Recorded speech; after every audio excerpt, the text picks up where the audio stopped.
The snow had been falling for 3 hours when Gertrude Sawyer realized she was going to die out here, and the thought made her angrier than it made her afraid. She had not traveled 800 miles from St. Louis, Missouri, to freeze to death in a Wyoming ditch in the winter of 1882. She had not sold every piece of furniture her late mother had left her, had not endured 4 days on a rattling train and 2 days on a mail coach that smelled of wet dog and tobacco, had not written 17 careful letters to a man named Cornelius Hatch of Hatch's Creek, Homestead, just to perish within 5 miles of her destination. That was not the ending she had planned, and Gertrude Sawyer had always been a woman who followed her plans through to the very last detail. But the wagon she had hired in Laramie was stuck axle-deep in a drift that had come up so fast and so fierce that the driver, a wiry man named Podge whose real name she had never learned, had unhitched his horse, apologized in a voice that was mostly wind, and ridden off into the white curtain before she could even argue with him. She had watched his shape dissolve into the storm with a fury so hot it had briefly warmed her. Then the cold had come back with everything it had. She was 26 years old. She was wearing 2 wool dresses layered over each other and a coat that had been perfectly reasonable in St. Louis, and was not reasonable here at all. She had a trunk she could not carry, a carpet bag she could, and the letter from Cornelius Hatch folded and tucked inside her glove against her palm, as though his neat handwriting might guide her if she pressed it close enough to her skin. The letter said the homestead sat 1 mile east of the cottonwood stand at the fork of the Laramie Road. She had passed what she believed was a cottonwood stand before the storm had swallowed all the landmarks whole. She had kept walking east because east was what the letter said, and because stopping was the same as dying. The land was utterly featureless now. Everything was the same pale gray-white, the ground and the sky blurring together until she could not tell where one ended and the other began. The wind came in long, low moans across the flats, and it pushed at her sideways like a hand trying to tip her over. Her boots had stopped feeling like her feet a while back. Her fingers, even in their gloves, had stopped cooperating. The carpet bag seemed to gain weight with every step she took. She was not going to cry. She refused to cry. But she did permit herself one single moment standing still in the blinding white where she said out loud to no one, "This is not how this was supposed to go." Her voice was swallowed immediately by the wind. Then she saw it. Not the homestead she had been expecting. Not the neat 2-room house Cornelius Hatch had described in letter number 4, with its good stone chimney and its view of the creek. What she saw was a light. A small amber square of light floating in the gray, barely visible, like a lantern held at the bottom of a river. It was, by her reckoning, perhaps 200 yards to her left, which was north, which was not where she was supposed to be going. But it was a light. It was warmth. It was proof that something alive existed in this howling wilderness. She turned north. Later, she would think that the entire direction of her life changed the moment she turned toward that light instead of continuing east. But in the moment, she was not thinking about directions or destinies. She was thinking about her toes. The shape resolved itself slowly, the way things emerge from fog, first the idea of a structure and then the structure itself. It was a solid, low-built homestead, bigger than she expected, with a barn off to the left that she could make out only because its dark bulk interrupted the uniform whiteness. There was a covered porch and smoke rising from not 1 but 2 chimneys, and that amber light coming from a front window whose glass had fogged with warmth from within. She climbed the 3 steps to the porch with legs that had gone mostly mechanical, moved by will rather than sensation. She raised her fist and knocked on the door. Nothing happened. She knocked harder, 3 solid raps that hurt her knuckles through the glove. Still nothing. She knocked a 3rd time and also shouted, because she had stopped caring about propriety approximately 30 minutes ago. "Hello, I need help, please." There was a pause. Then the sound of a boot heel on wood flooring, a single heavy footstep, and another, approaching. Then silence right behind the door. She had the sudden strange awareness that whoever was on the other side was listening, deciding. The door opened. The man standing in the doorway was not what she had expected from a Wyoming homesteader, though she was not sure exactly what she had been expecting. He was tall, considerably over 6 feet, with dark hair that was disheveled in the way of someone who had been working rather than sleeping, and a jaw that carried several days of dark stubble.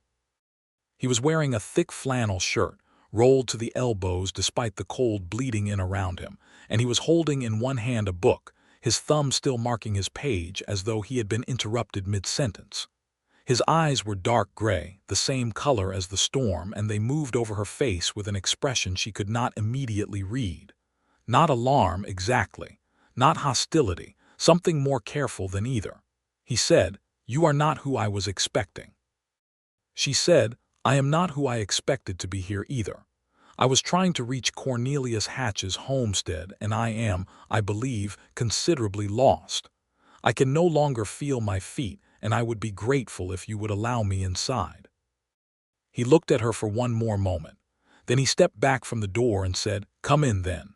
Those 3 words, the simplest possible hospitality. Come in then. She would think about those 3 words for a long time afterward, about the way he said them, not reluctant exactly, but quiet, as though he were making a decision he understood was significant. She came in. The inside of the house hit her like something physical. The warmth was so immediate and so overwhelming that her body reacted before her mind did, her knees going briefly soft, her eyes stinging. She blinked hard and took in the room. It was larger than she expected. A stone fireplace along the east wall with a good fire burning in it, the kind of fire that spoke of someone who understood fires as a practical matter rather than merely a comfort. A table with the remains of a solitary supper on it. Bookshelves, real bookshelves built into the wall, filled with volumes that looked read rather than displayed. A rifle above the door and a pair of working spurs hanging beside it. Wool blankets folded on the back of a chair. Everything in the room was simple but well made, the work of someone who valued function and had also, quietly, valued beauty where it could coexist with function. She was dripping melted snow onto a remarkably clean floor. "I am sorry about your floor," she said. "The floor has had worse," the man said. He had set his book down on the table and was looking at her with that same careful gray gaze. "You need to get those boots off before your feet get any worse. Sit down near the fire." "I don't know your name," she said, because she had been raised to know who she was accepting help from. "Arthur Donovan," he said. "This is my homestead. You're somewhere north of the Laramie Road, if that helps you understand where you are." "Gertrude Sawyer," she said. "And it helps somewhat, thank you." She sat in the chair nearest the fire and began working at her boot laces with fingers that refused to cooperate. After a moment of watching her struggle, Arthur Donovan crossed the room, knelt down without a word, and untied her boots himself. She would have protested on any other occasion. On this occasion she watched the top of his dark head as he worked at the wet knots and felt a complicated gratitude that had no available words. He pulled the boots off carefully and then sat back on his heels and looked at her feet through her wool stockings. "Can you feel them?" "Not fully," she admitted. "That's not as bad as it could be. Move your toes." She moved her toes. They moved slowly, reluctantly, but they moved. "Good," he said. He stood up and went to the corner, came back with a heavy wool blanket and draped it around her shoulders before she could decide whether to accept it. Then he went to the fireplace and swung an iron pot on its hook closer to the heat. "There's coffee. It's strong." "Strong coffee is exactly what I need," she said, and was surprised to hear her voice crack slightly on the last word. She pressed her lips together and stared at the fire. The warmth was beginning to reach her in waves now, working its way inward from her skin, and with the warmth came the recognition of just how close the edge had been. Her hands, freed from the gloves she had dropped on the floor, were pale and shaking in a way she had not noticed while they were being useful. Arthur set a tin cup of coffee on the chair arm beside her and said nothing about her shaking hands.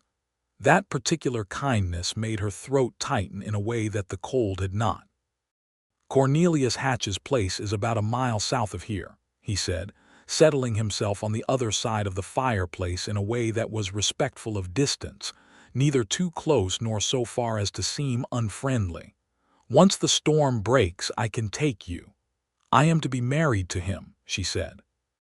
She didn't know why she said it so directly and so quickly, except that it seemed like something he needed to know, given that she was sitting in his house wrapped in his blanket. Something crossed Arthur Donovan's face. It was there and gone very quickly, a slight tightening around the eyes, a quality of stillness. "Is that so?" he said. It was not quite a question. "We've been corresponding for 4 months. I answered his advertisement in the Missouri newspaper." She wrapped her hands around the tin cup. The heat was almost painful. "He described himself as a steady man with a good property and an honest nature. I have no reason to doubt that." "Hatch is a steady enough man," Arthur said. He was looking at the fire now. "I've known him 6 years. He runs a clean operation." She noticed he did not say Cornelius Hatch was a good man. He said he was steady. He said he ran a clean operation. She filed this away in the careful part of her mind and drank her coffee. "How long have you been here, Mr. Donovan? On your homestead, I mean." 8 years, he said. "Came out from Ohio in '74. I was 22. Which made him 30, she calculated without meaning to. 4 years older than her. Alone. My father came with me the first year. He went back, a slight pause. He was not made for this kind of country. Are you?" She asked and then felt immediately that the question was too forward. But Arthur Donovan turned his gray eyes from the fire and looked at her with something that was almost a smile. "I think so," he said. "It took me a while to be sure, but I think so." Outside, the wind screamed and threw itself against the walls of the house with a kind of personal ferocity. Inside, the fire popped and settled. Gertrude slowly stopped shaking. She did not stay in Arthur Donovan's chair that night. He gave her his bedroom, which was the smaller of the 2 rooms in the back of the house, and she understood from the unquestioning way.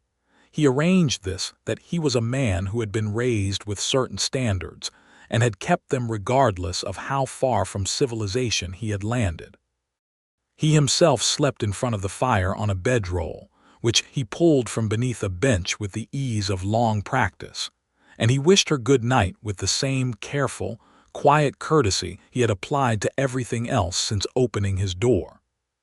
She lay in his bed under 3 wool blankets and listened to the storm rage outside and thought about the strangeness of being here, in this man's house, in his bed, wrapped in his warmth, on her way to marry a different man a mile to the south.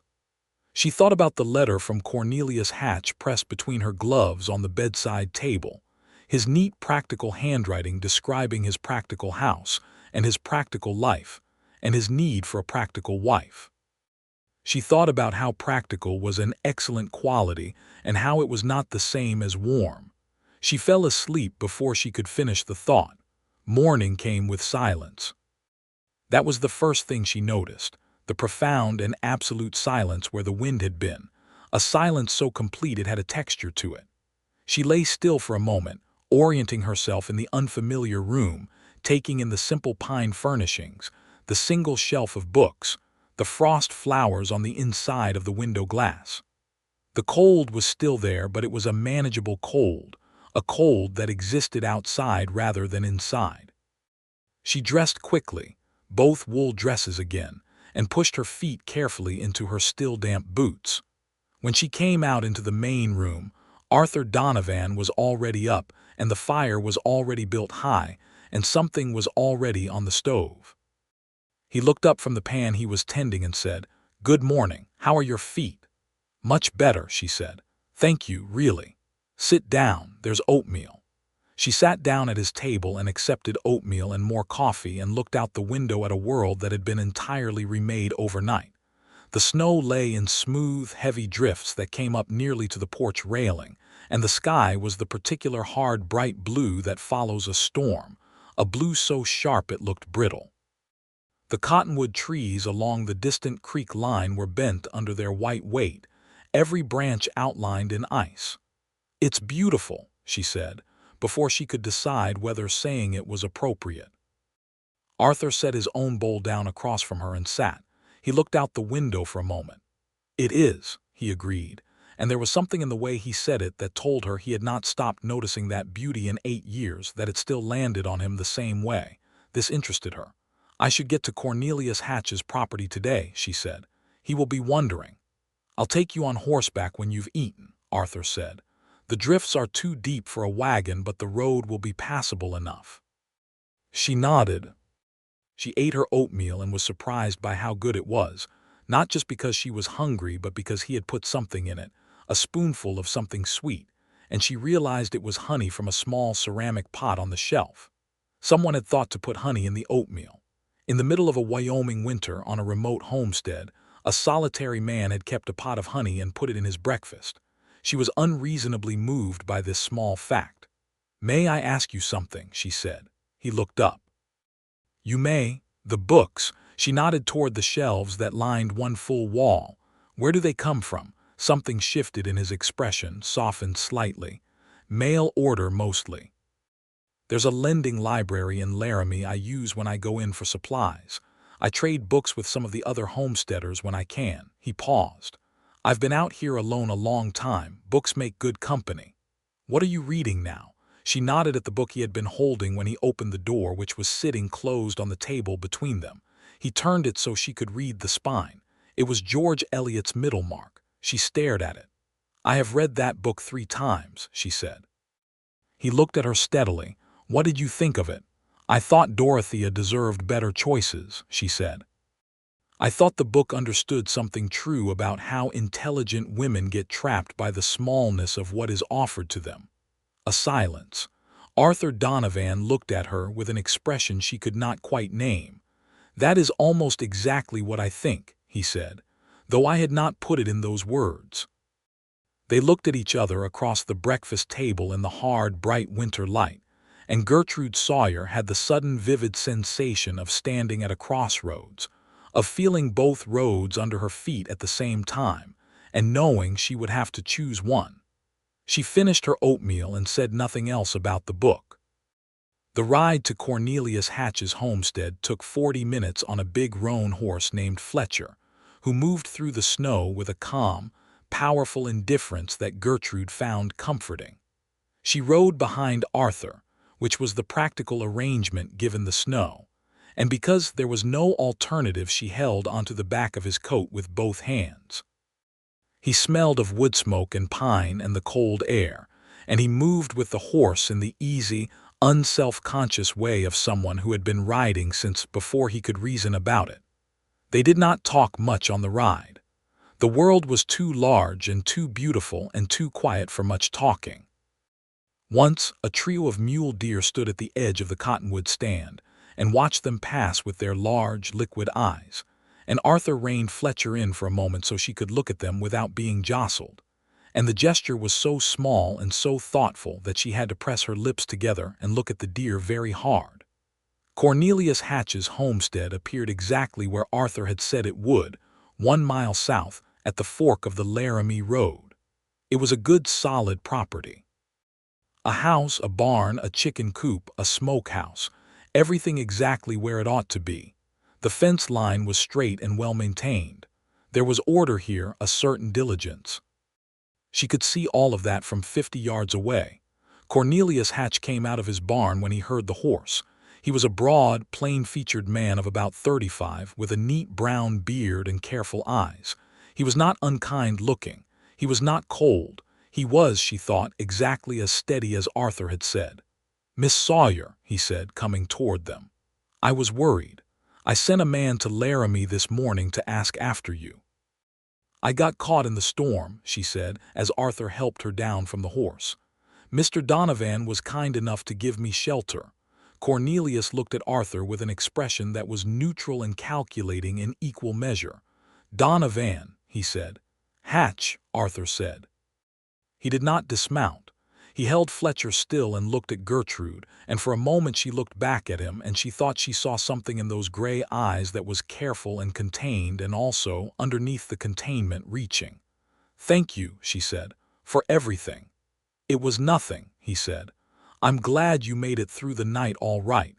He looked at her for one more moment. Then he turned Fletcher and rode back north, and she watched the shape of him growing smaller against the white and bright blue until the cottonwood bend in the road took him from sight. "Come inside," Cornelius Hatch said. "I'll have Mrs. Pedersen make some tea." She went inside. The house was as described in the letters. Good stone chimney, 2 rooms, a sleeping loft, clean and well-ordered. Mrs. Pedersen was a stout widow woman who came in 4 days a week and cooked, and she was efficient and not unfriendly. The tea was good. Cornelius Hatch sat across from Gertrude and asked after her journey in a polite, measured way, and answered her questions about the property in the same tone. He was, she thought, a man who had decided what he needed and had gone about acquiring it with the same methodical competence he applied to his fence lines. She was a necessary component. She did not think he was cruel. She thought he might not notice whether she was happy. She stayed 3 days at the Hatch homestead, which was the arrangement. She slept in the loft and ate at his table and walked the property with him and tried very hard to see a future in what she saw. The winter sun made everything look clean and clear. She could build a life here. People built lives in harder circumstances every single day. She knew that. She was not so foolish as to believe that a life had to sparkle to be worth living. On the second evening, while Cornelius was in his barn and Mrs. Pedersen had gone home for the night, Gertrude found herself standing in front of his bookshelf. There were 12 books. 6 of them were on farming and livestock management. 2 were on scripture. 2 were the same almanac from different years. 1 was a legal code book for Wyoming territory. The last one was a novel she had never heard of, and when she pulled it out she found it had never been opened, its pages still a little sticky with newness. It had likely been sent by a relative as a gift and set unread on the shelf as decoration. She put it back very carefully. On the morning of the 3rd day, Cornelius Hatch sat her down at his table with 2 cups of coffee and told her he thought they had better go ahead and marry by the end of the month, as he needed a helpmate for the spring calving, and there was no sense in delay. He said it not unkindly. He said it the way he might say he'd better mend the south fence before the thaw. She said, "Mr. Hatch, I need a few more days to think." He looked at her with mild surprise. "Think about what? The arrangement was agreed upon." "I understand that," she said. "I have traveled 800 miles on the strength of that arrangement, and I am not taking the commitment lightly. I am asking for a few days." He studied her for a moment, then nodded once in the way of a man who has made a small concession and found it not displeasing to his sense of fairness. "A few days," he agreed. She did not think precisely that she was making a decision about Arthur Donovan. She thought she was making a decision about the kind of life she wanted, and those were different things.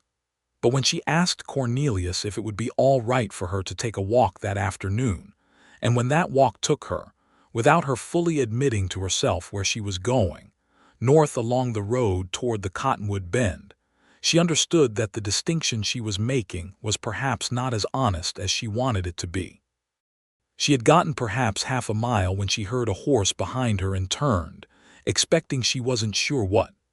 It was Arthur Donovan on Fletcher, coming down from the north, a pair of saddlebags over the horse's back, clearly returning from somewhere. He stopped when he saw her.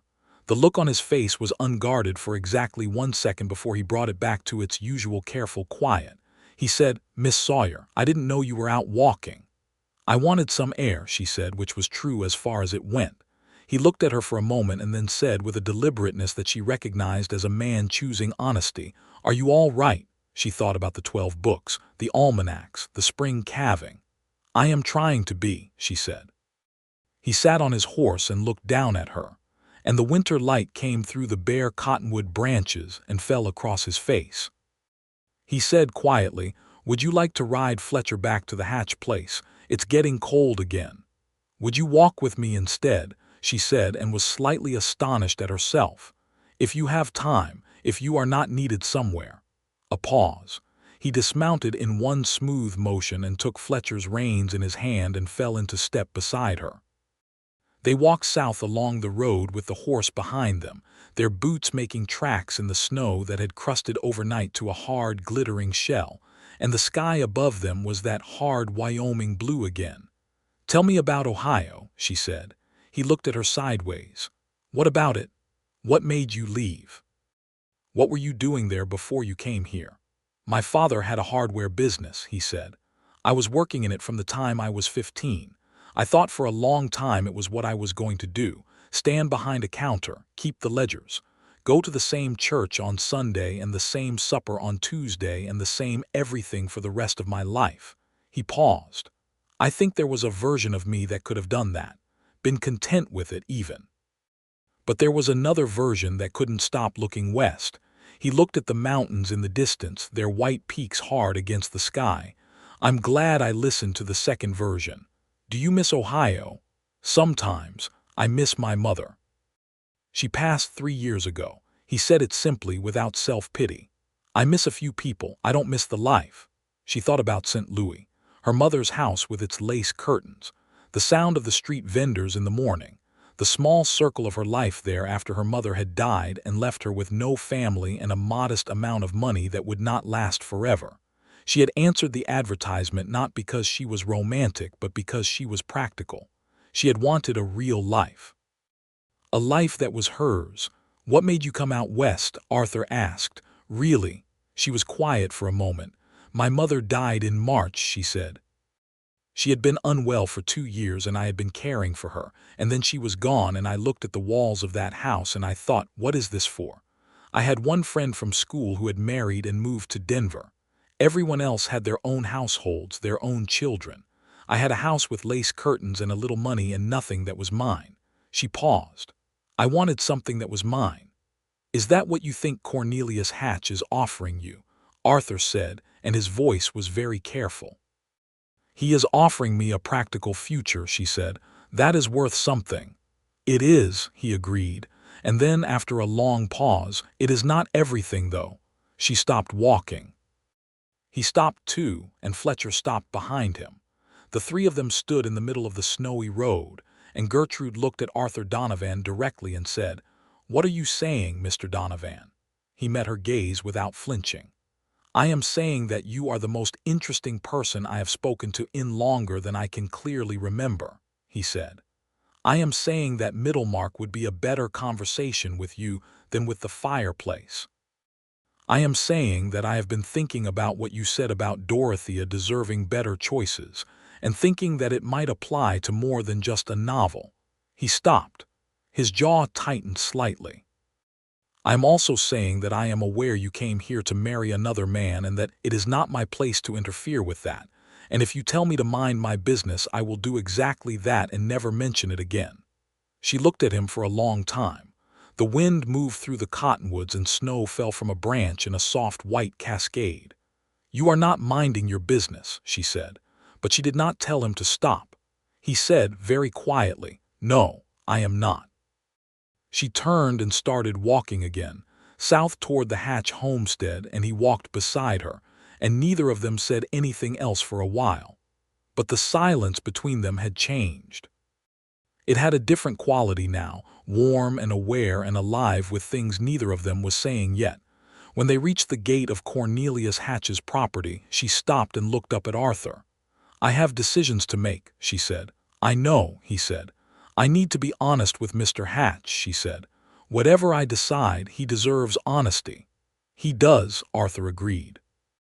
She looked at him once more, taking in the dark hair and the gray eyes, and the way he stood in the snow with his horse behind him like something from a picture, real and solid and entirely itself.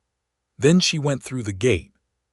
She told Cornelius Hatch that evening, sitting at his table with the 2 almanacs visible on the shelf behind him.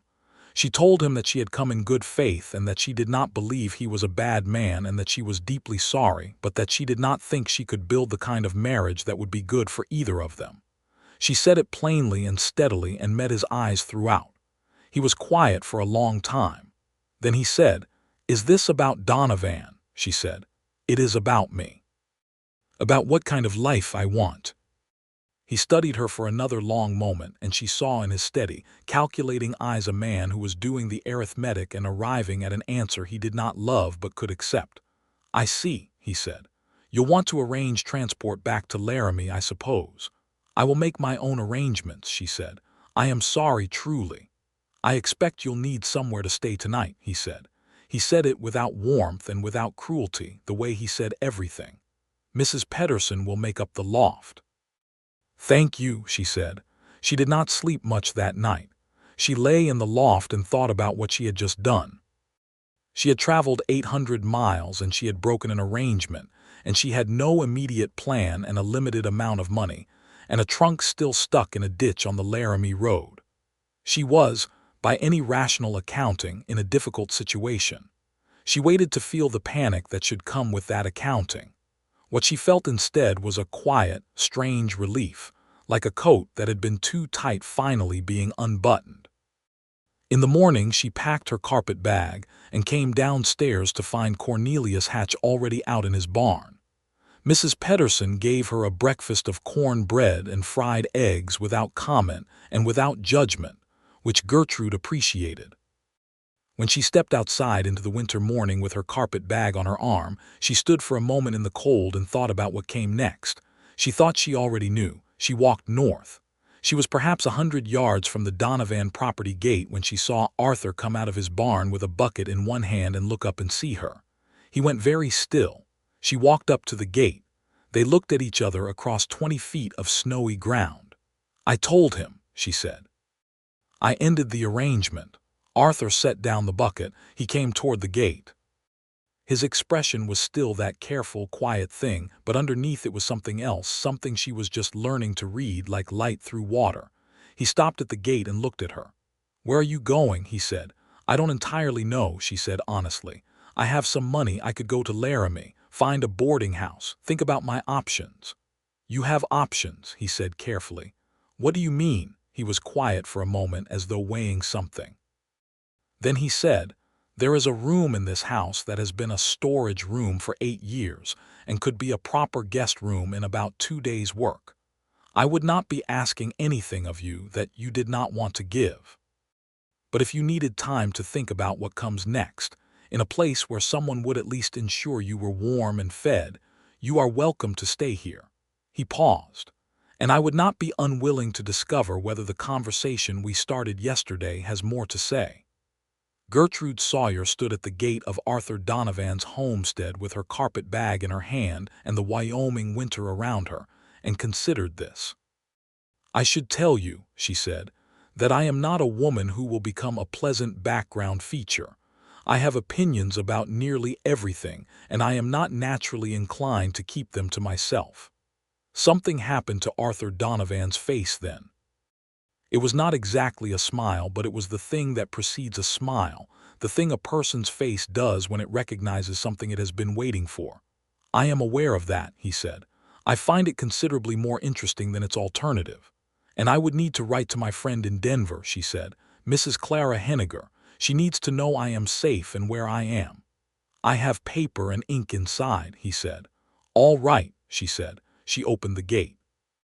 The storage room took 3 days to clear, and another 2 to make habitable. Arthur Donovan moved boxes and crates of tools and extra tack and 2 years' worth of preserved goods into the barn, swept the room, built a simple bed frame from pine boards, and brought in a mattress that had been rolled and stored in the loft.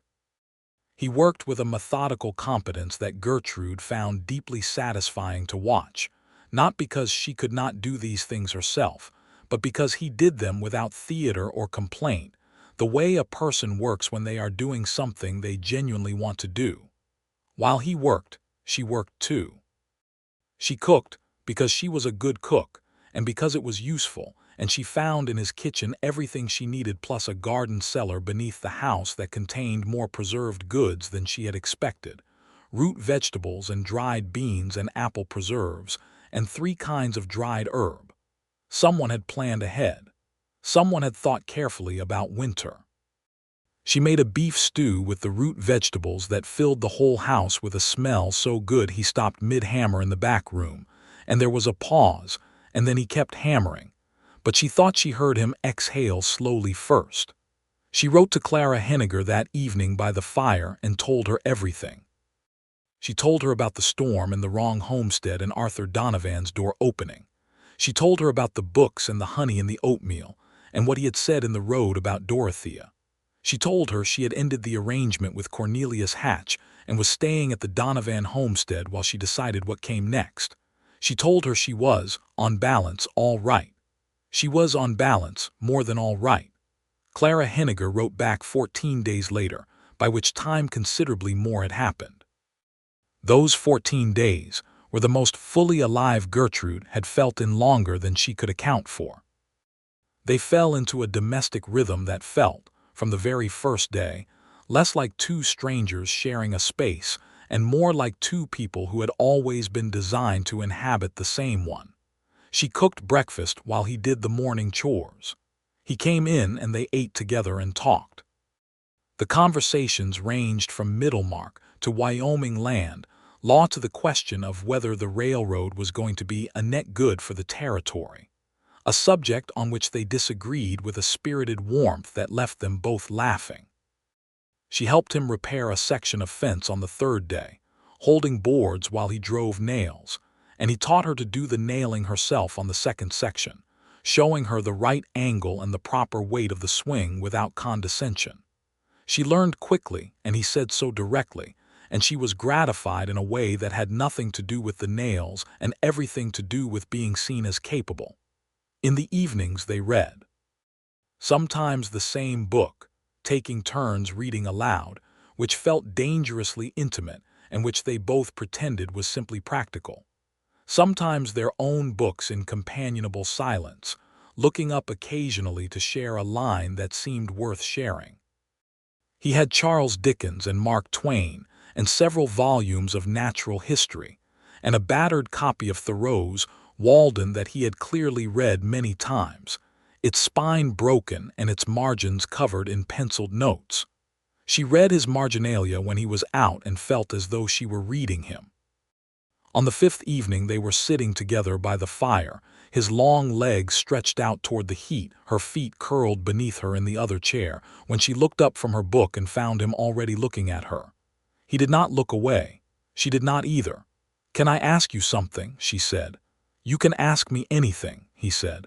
There was something deliberate in how he said it. "Why didn't you have anyone here before? You've been here 8 years, you have a good homestead.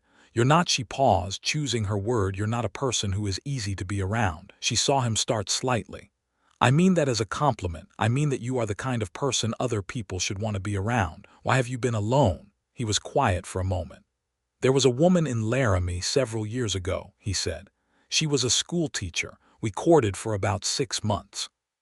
She decided in the end that the homestead was too remote, that she'd spend her whole life waiting for someone to come through the door."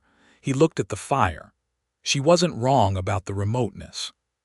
She was wrong about the waiting part being the same as being alone, but I couldn't make her see that."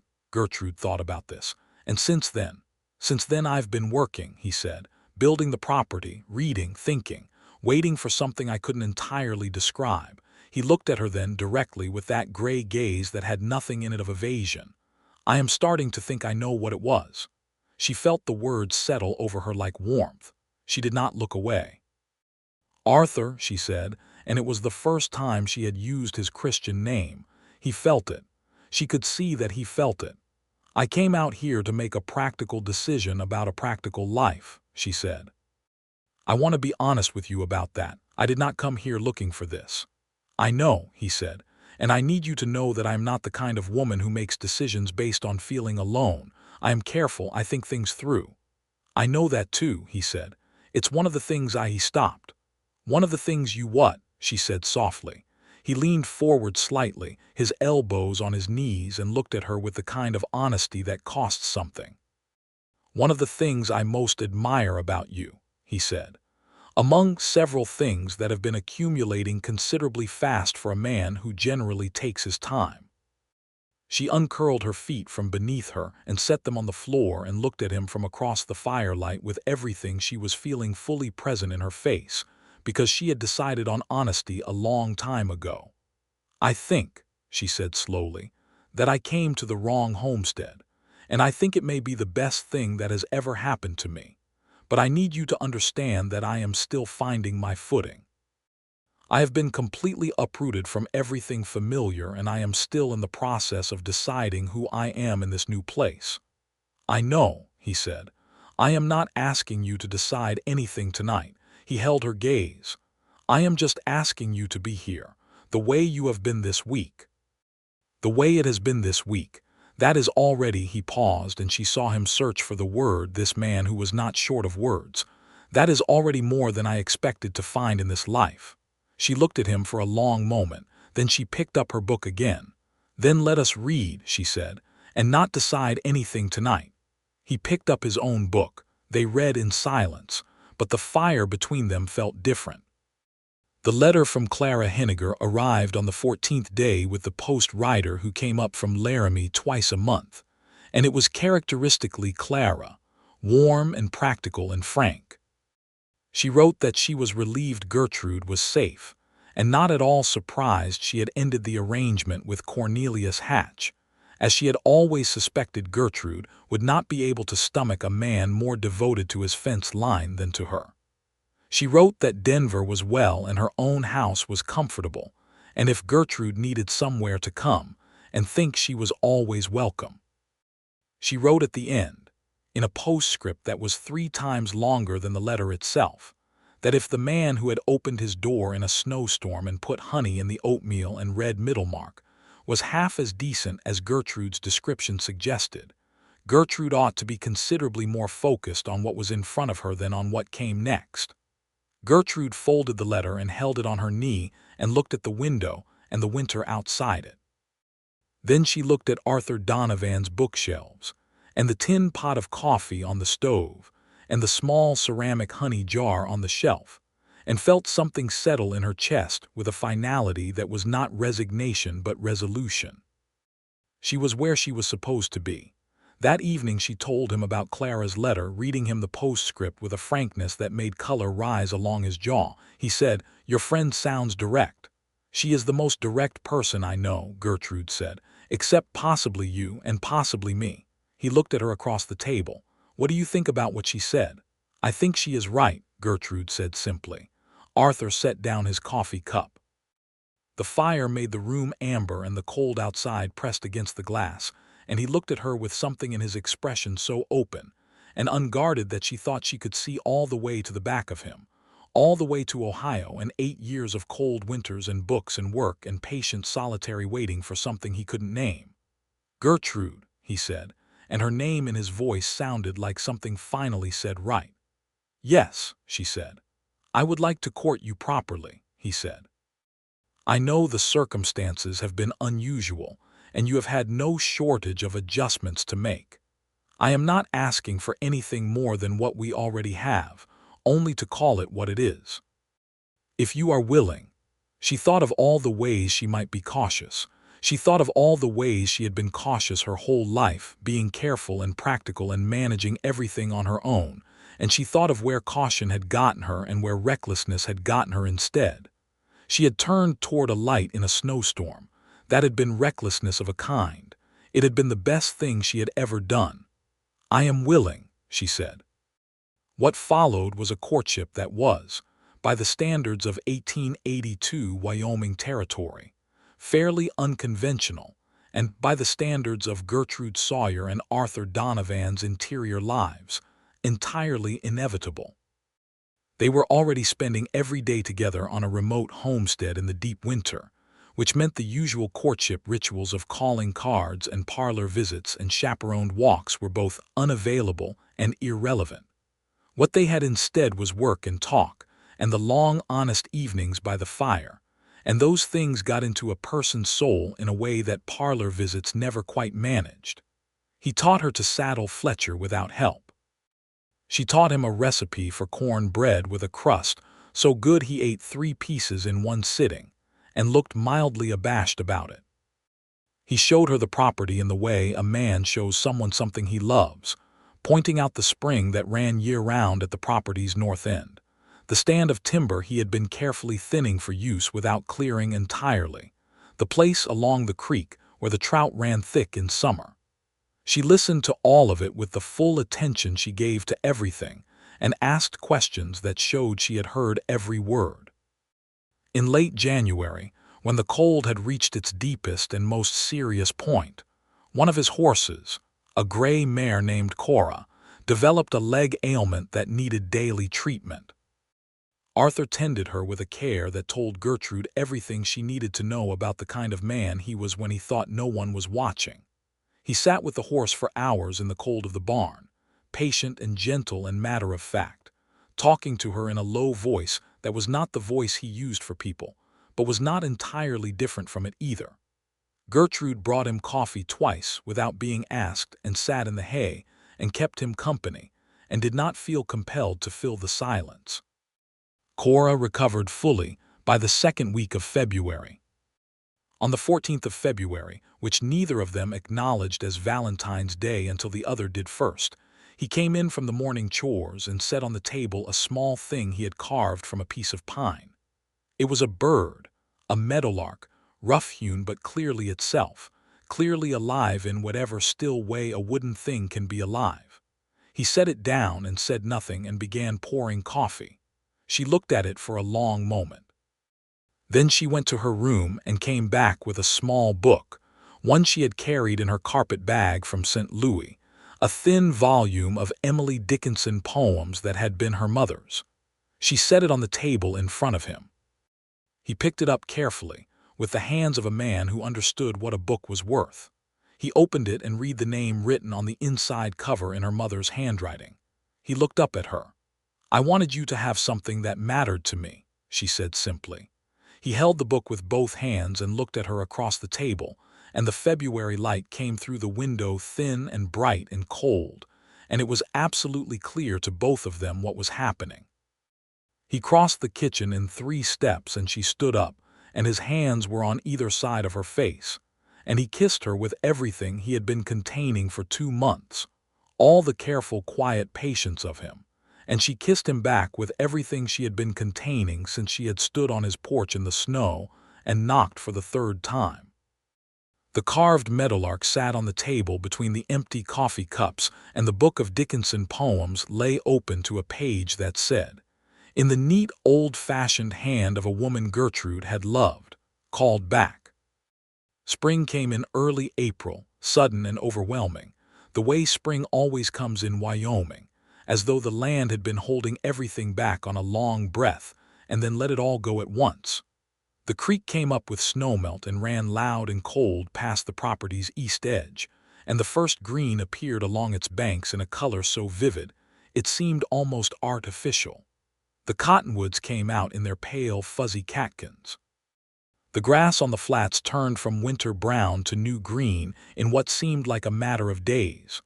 Birds arrived. Meadowlarks, in fact, singing from the fence posts in the mornings with the pure, bright insistence of something that knows exactly what it is. Arthur brought the cattle in from the winter pasture with the help of a neighboring homesteader named Gus Fahler, who was a big, weathered man of German extraction and the closest thing to a neighbor Arthur had in any direction.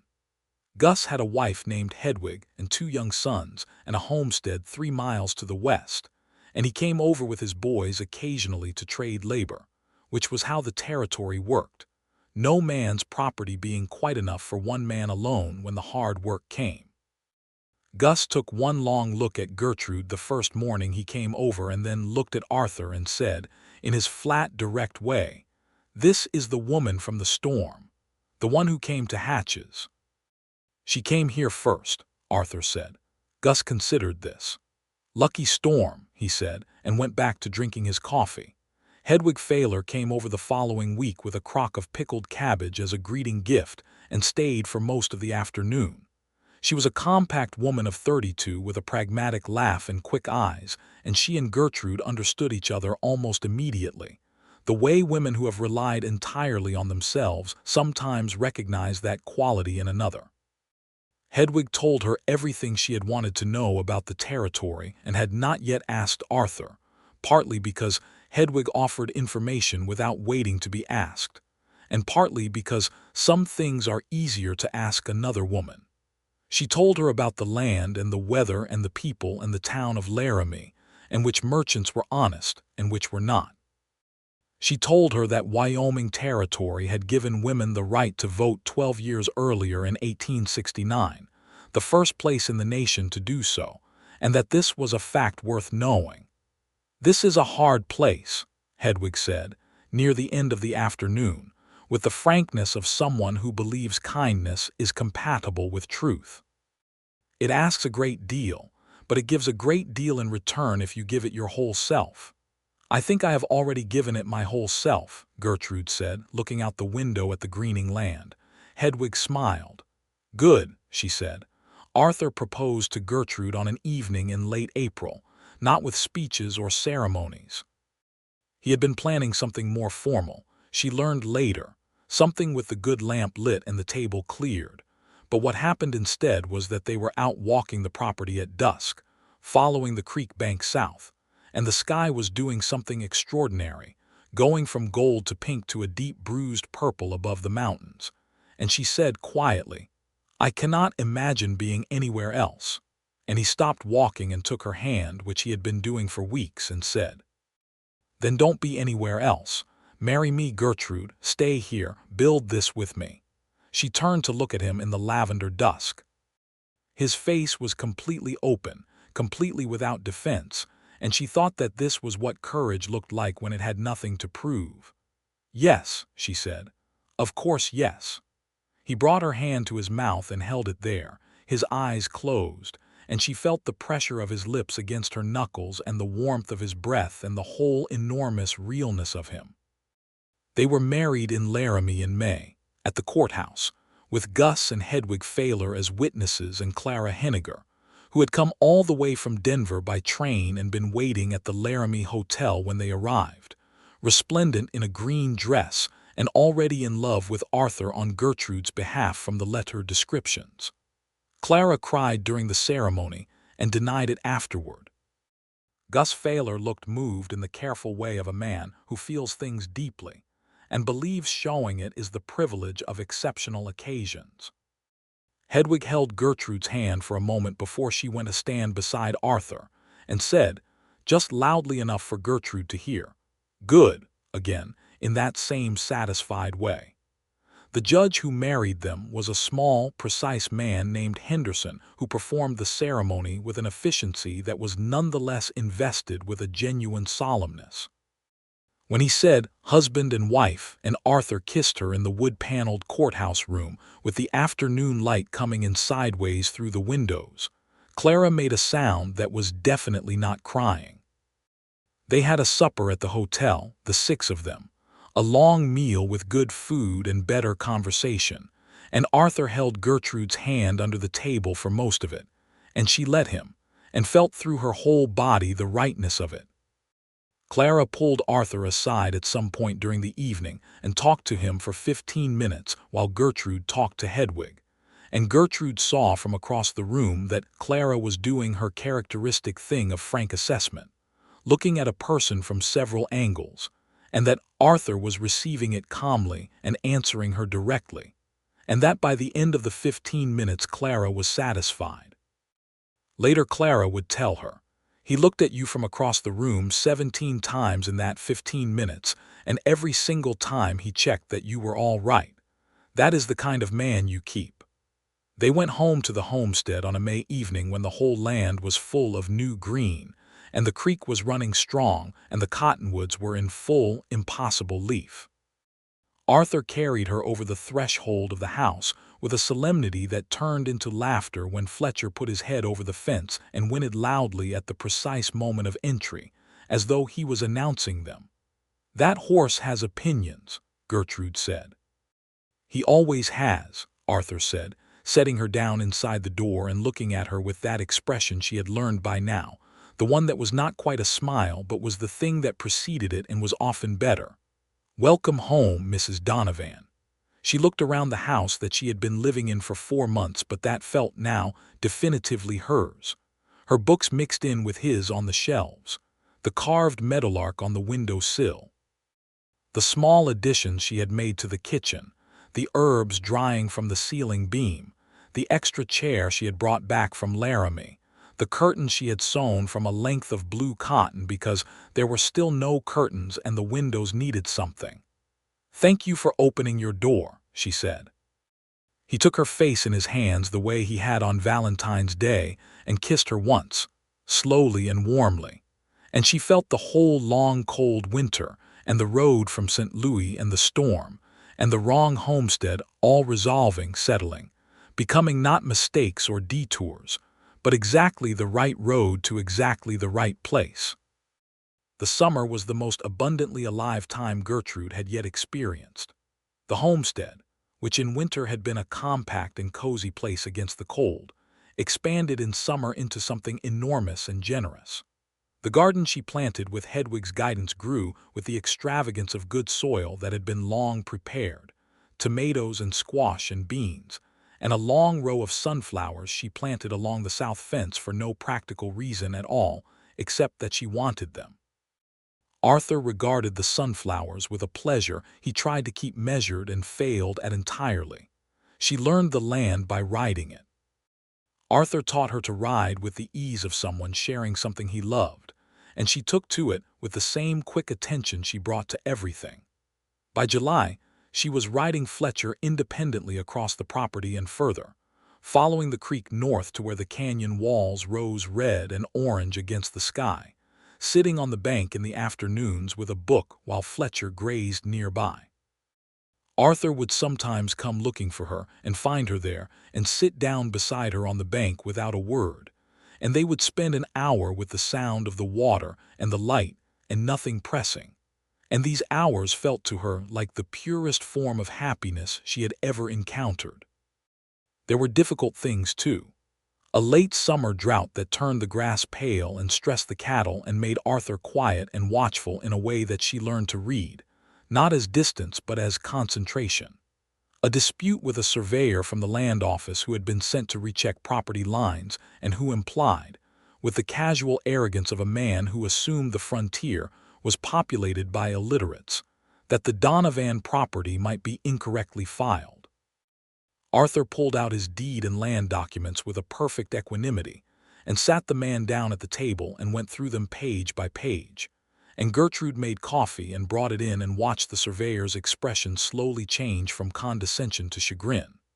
When the man left, the property lines exactly where they had always been, Arthur caught her eye across the room, and something passed between them that was not quite amusement and not quite triumph, but had elements of both.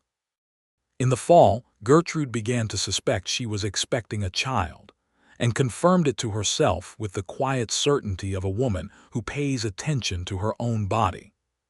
She told Arthur on an October evening when the aspens in the canyon had turned their particular heartbreaking gold and the air had sharpened back toward winter.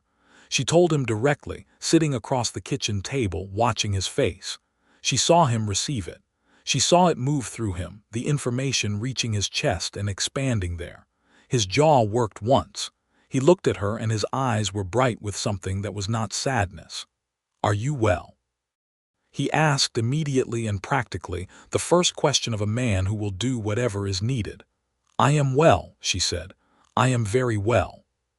He came around the table and crouched in front of her chair and took both her hands in his and looked up at her face and said, with a simple directness that reached her somewhere very deep, "I did not think my life could get fuller than it already has. I was wrong."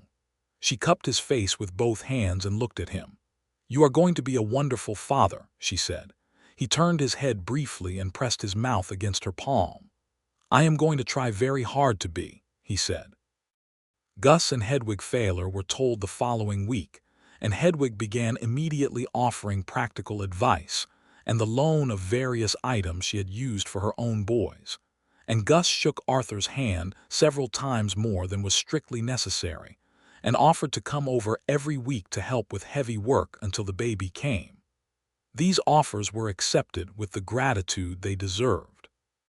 Clara Henniger received a letter and wrote back immediately, and at great length, promising to come for the birth if at all possible and providing opinions on every aspect of the matter whether they were solicited or not, which they were, because Clara's opinions on practical matters were generally useful.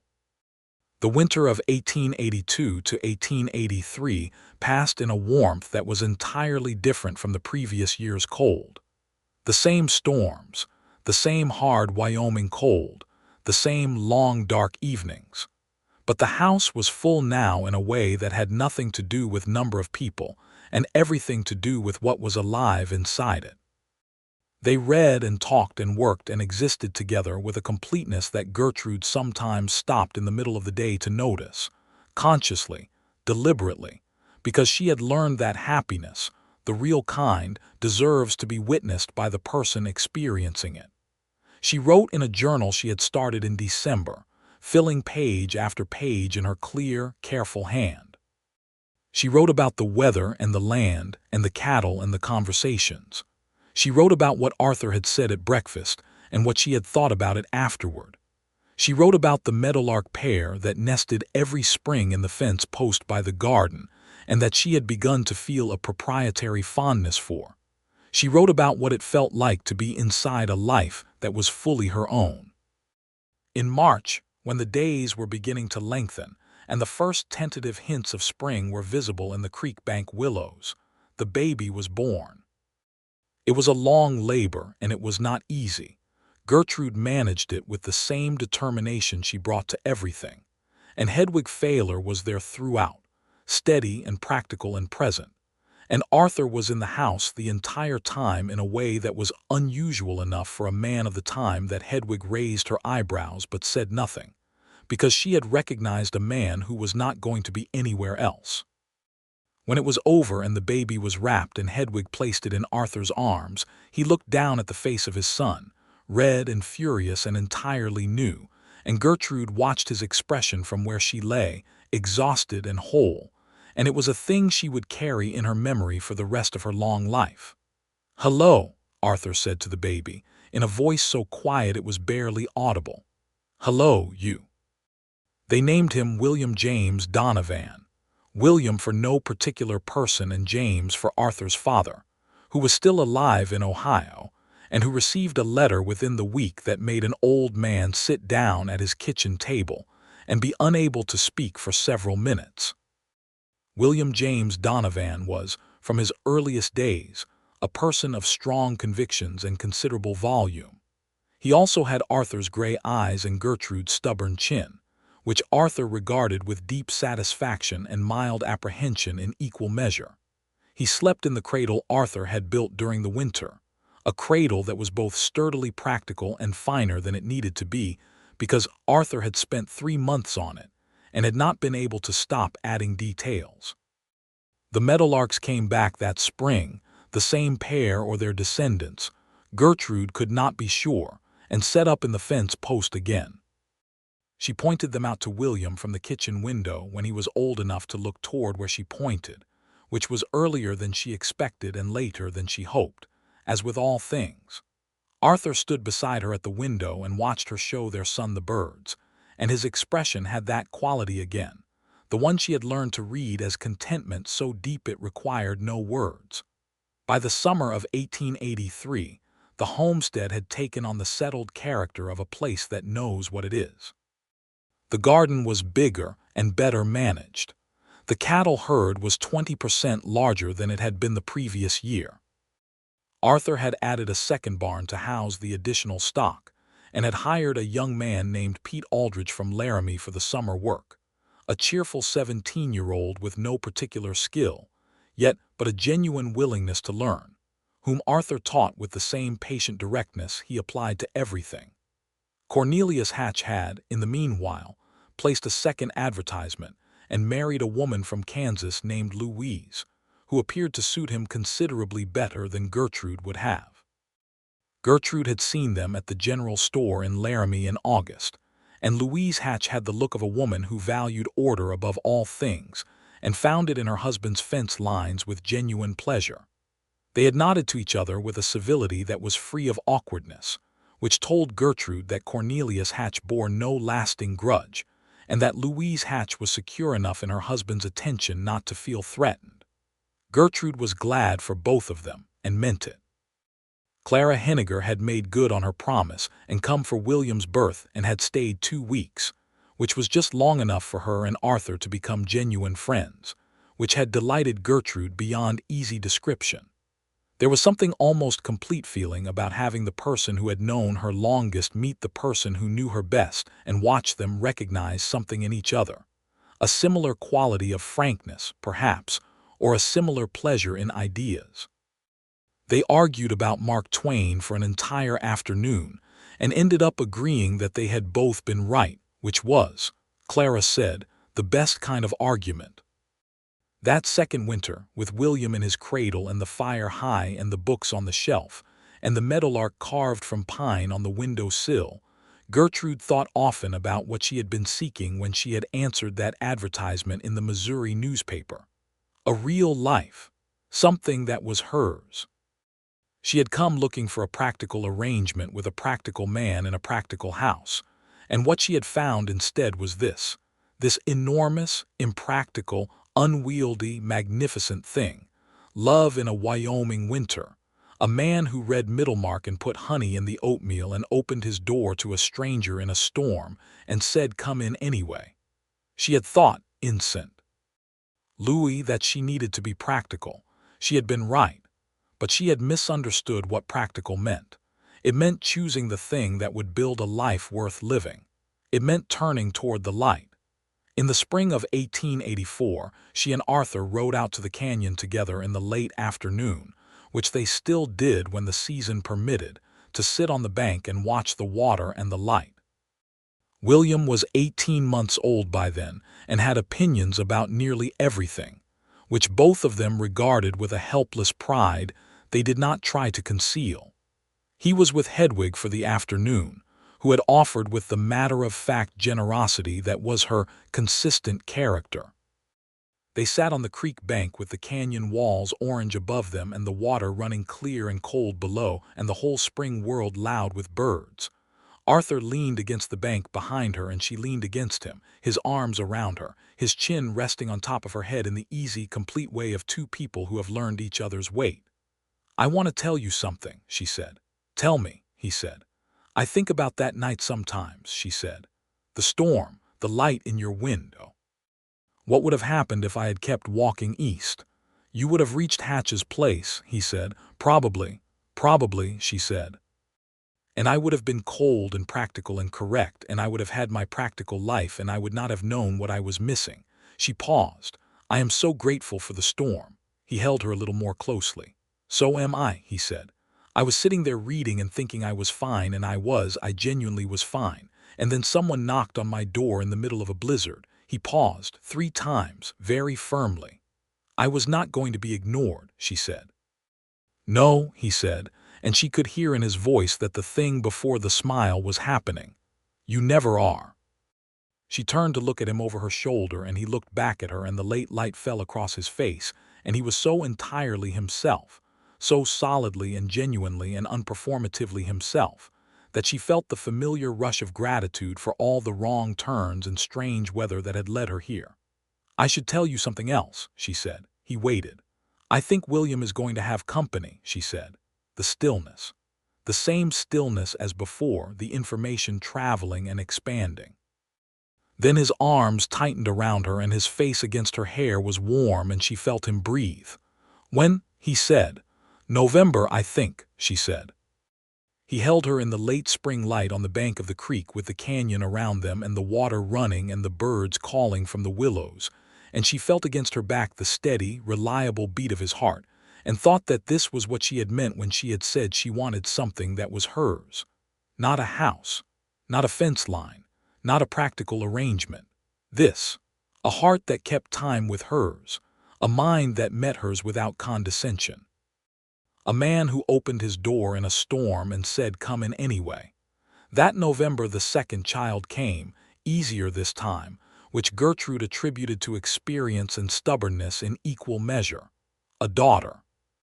She was born in the same house where William had been born, delivered by Hedwig again, with Arthur present again.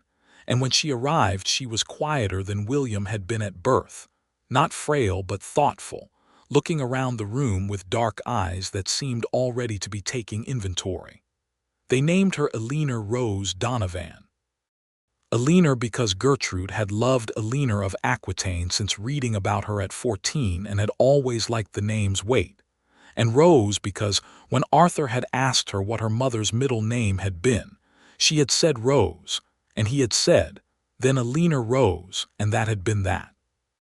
William, a year and a half old and aware that something significant had happened, stood at the side of the bed and looked at his sister with an expression of profound and complicated seriousness that made Arthur have to leave the room for a moment to compose himself. When he came back, William reached out one small, careful hand and touched Eleanor's head with a gentleness that could not have been entirely taught, and Eleanor looked up at her brother with those taking inventory eyes, and Gertrude watched both her children and felt something in her chest so large and so complete that it had no name in any language she had. Arthur sat on the edge of the bed beside her and looked at his daughter and then at his wife and said, in the quiet voice he used for things that mattered most, "Look at what we made." "Look at what we made," she agreed, leaning against his shoulder.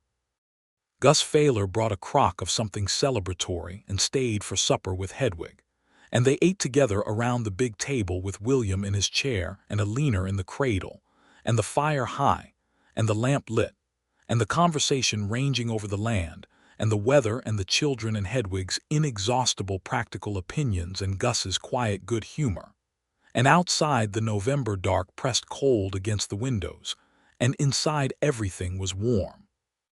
The years that followed built themselves with the steady, unglamorous richness of a well-made thing. The homestead grew, the children grew.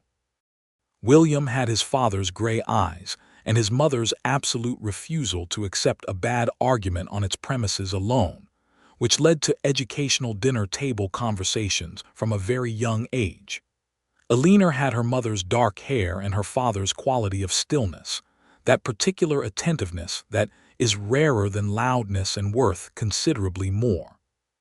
By the time Eleanor was 4 and William 6, Gertrude had started teaching them both to read with a systematic thoroughness that made Hedwig suggest she ought to be the territory's schoolteacher, and which was not an entirely terrible idea given that the nearest school was 12 miles away.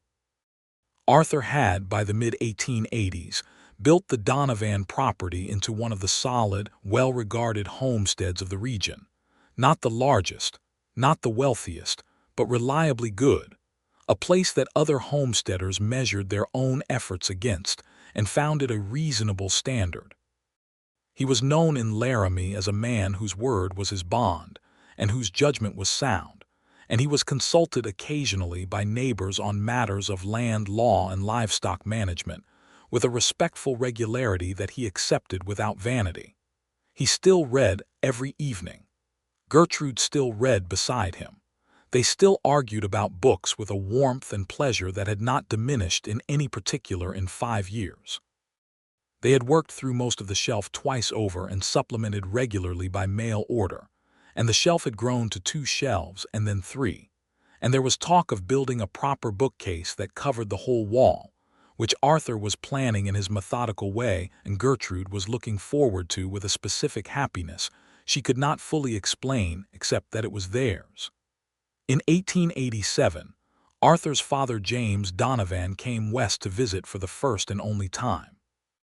He was 68 years old, and he had the look of a man who had spent his life doing solid, reliable work, and was only now beginning to understand that solid and reliable were not the only adjectives available.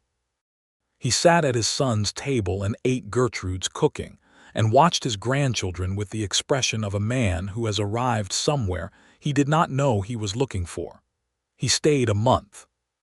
When he left, he shook Arthur's hand and held it for a long moment, and then did something he had apparently not done since Arthur was very small.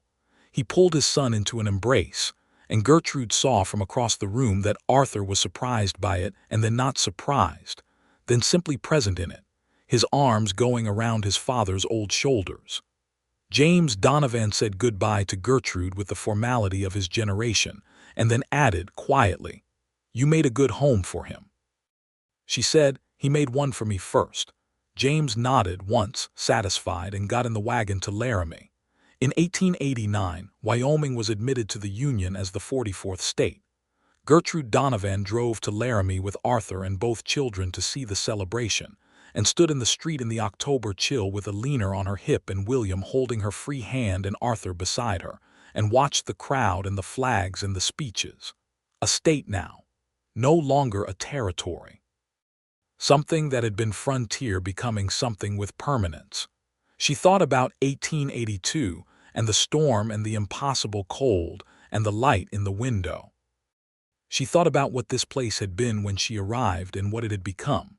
Not just the land or the politics or the statehood, but everything, her life, her children, her husband, the meadowlarks on the fence post every spring without fail, the honey jar on the kitchen shelf, the shelves of books that now covered an entire wall. Arthur took her hand in the crowd and leaned close to her ear and said, "All right."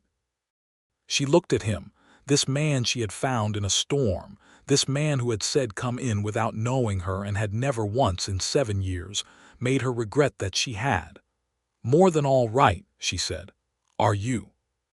He looked at her with that expression, the one that was not quite a smile but was everything before and after one. "I have been all right since someone knocked on my door 3 times in a blizzard and said please," he said. "Everything since then has been extraordinary." She laughed, which she did easily and often, and he smiled, which he did with his whole face when it was just them. And William tugged at her hand, wanting to see the flag better, and a leaner had developed an intense interest in a dog someone had brought to the celebration. And the crowd pressed around them warm and loud, and the October sky above the new state of Wyoming was the hard, bright blue she had first loved in the morning after the storm. She had come to the wrong homestead in a snowstorm. He had said come in anyway. Everything, absolutely everything, had followed from those 2 simple facts. On a spring evening in the same year, with the statehood still new and the land in its magnificent late April abundance, and the creek running high with snowmelt, Gertrude sat at the kitchen table after the children were in bed and wrote in her journal. She had filled 4 of them by now, 4 thick volumes that sat on the shelf beside Middlemarch and the Dickens and the battered Thoreau with all its penciled margins. She wrote in the 5th volume in her clear, careful hand, slower now, than she had written in St. Louis, not because she had less to say, but because she had learned to take her time with the things that mattered. She wrote, "I came west looking for a practical life, and I found the most impractical, magnificent, impossible thing. I found a man who reads by the fire and puts honey in the oatmeal and opens his door to strangers in storms. I found a place that asks everything of you and gives everything back. I found children who will inherit a world bigger and stranger and more beautiful than anything I could have imagined from behind the lace curtains of that St. Louis house. I turned toward a light in a blizzard, and it was the most reckless and the most correct thing I have ever done." She stopped and looked up. Arthur had come in from the barn and was washing his hands at the basin, his back to her, and the lamp lit his dark hair and the room was warm, and from down the hall she could hear the soft sound of a leaner talking to herself in her sleep, a habit she had had from infancy, and William's even breathing. The shelves of books covered the whole east wall now, the bookcase Arthur had built through the previous winter, and the meadowlark carved from pine sat on its window sill, and the small ceramic honey jar sat on the kitchen shelf exactly where it had always been. Arthur dried his hands and turned and saw her looking at him, and his expression did the thing it always did, warm and open and entirely his. "What are you writing?" he said. "The truth," she said. He came and looked over her shoulder at the page. She let him read it. He read it in silence and then straightened and looked at the window and the dark spring night outside it and then back at her. "You should write a book," he said. "Maybe I will," she said. She was 29 years old and she had her whole life in front of her, and she was in the exact right place, and there was nothing unfinished and nothing uncertain, and nothing that required resolution because everything had already resolved itself. Perfectly and simply. The way a storm resolves into silence, and a silence resolves into the most beautiful morning you have ever seen. She closed the journal and Arthur sat down across from her and picked up his book, and she picked up hers and they read together in the lamplight, while the spring night held the world gently and their children slept, and the creek ran on in the dark, and everything that had ever been wrong had become exactly, irreversibly, completely right.